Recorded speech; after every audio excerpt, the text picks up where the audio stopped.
একদিন আমাদের প্রিয় নবী সাল্লাল্লাহু আলাইহি সাল্লাম কাবা ঘরের পাশে নামাজে দাঁড়ালেন, সিজদায় চলে গেলেন। তখন আবু জাহেল অভিশপ্ত কাফেরদের জড়ো করে বলল, তোমাদের মধ্যে কে আছে যে বনি ফুলানের জবাই করা উটের নাড়িভুড়ি এনে মুহাম্মাদের পিঠের উপর রাখবে?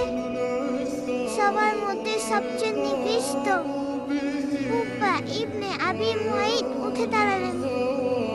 সে দৌড়িয়ে গিয়ে তাজা জবাই করা উটের পেট থেকে রক্ত মাখা নাড়িভুড়ি এনে আল্লাহর রাসূল সাল্লাল্লাহু আলাইহি ওয়াসাল্লাম যখন সিজদায় ছিলেন তখন তার দুই কাঁধের মাঝে চাপিয়ে দিল।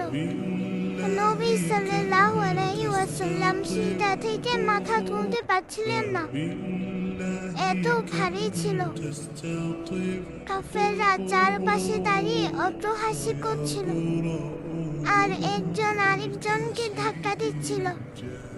এই খবর ছোট্ট ফাতিমা রাদিয়াল্লাহু আনহার কাছে পৌঁছালো।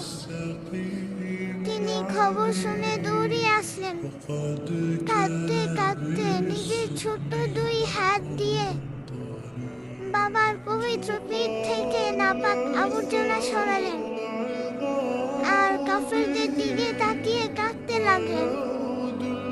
নবী করিম সাল্লাল্লাহু আলাইহি ওয়াসাল্লাম সিজদা শেষ করে আকাশের দিকে হাত তুলে বললেন, হে আল্লাহ, কুরাইশদের বিচার তুমি নিজে করো। এরপর তিনি পাঁচজন কাফেরের নাম ধরে বদদুয়া করলেন। তাদের মধ্যে উকবাও ছিল। রেফারেন্স সহিহ বুখারী 240 নম্বর।